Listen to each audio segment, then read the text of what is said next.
Nah, motivasi adalah merupakan suatu energi dalam diri manusia yang dapat mendorong untuk melakukan aktivitas tertentu dengan tujuan tertentu. Jadi motivasi itu suatu energi yang mendorong kita. Nah, di sini kaitannya dengan belajar. Jadi motivasi belajar berarti suatu energi yang mendorong kita untuk kembali semangat belajar.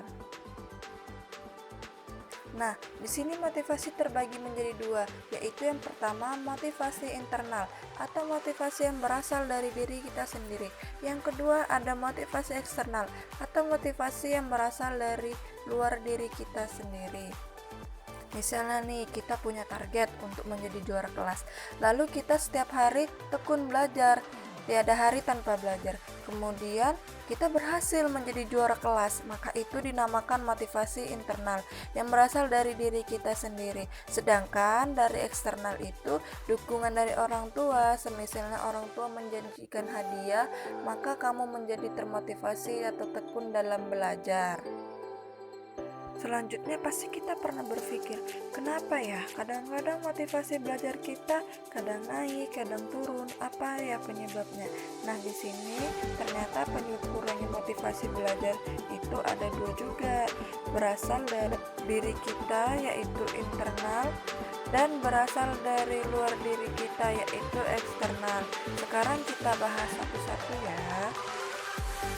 Penyebab kurangnya motivasi belajar. Pertama, dari faktor internal atau dari dalam diri kita sendiri. Kesatu, karena kita belum punya target, belum punya impian atau cita-cita. Ayo sekarang cek lagi apakah kita belum punya semacam ini. Yang kedua, karena kita tidak percaya diri bahwa kita ini bisa. Ketiga, ada pola pikir yang masih keliru, yang mana menganggap bahwa belajar itu hanya formalitas dan sebagainya. Keempat, karena kita terlalu fokus pada gadget, misalnya bermain game, tiktokan, dan sebagainya. Terakhir, pasti karena kita tidak punya jadwal belajar.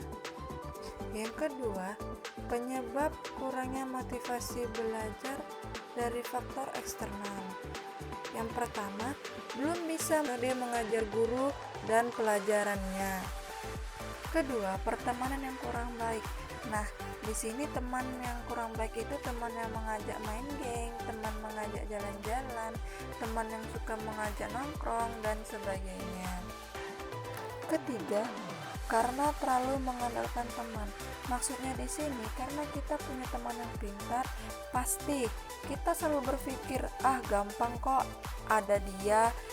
Kan kalau tidak bisa menjawab, bisa tanya dia. Nah, justru dengan kita berpikir seperti itu akan membuat motivasi belajar kita menurun. Yang terakhir, keempat, sedang ada masalah. Misalnya ada masalah dalam keluarga, pertemanan, dan sebagainya, sehingga motivasi belajar sobat menurun. Nah, dicek yuk sekarang, kita menurunnya motivasi belajar itu karena faktor internal atau eksternal.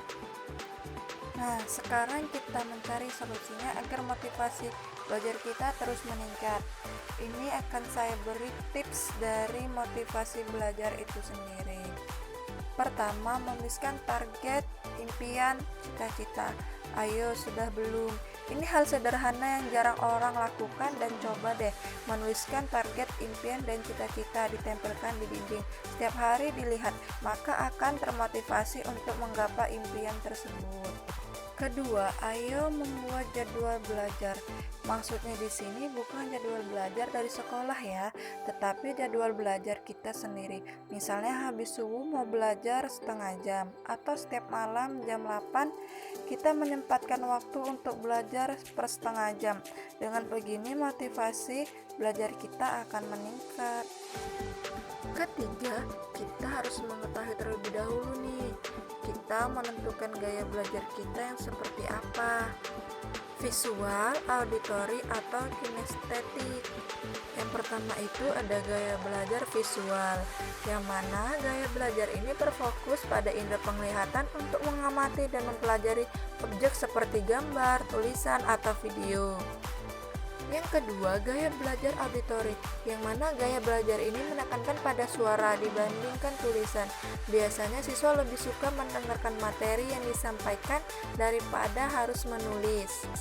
Ketiga, gaya belajar kinestetik. Gaya belajar ini mengacu pada visual, namun lebih detail berupa gerakan.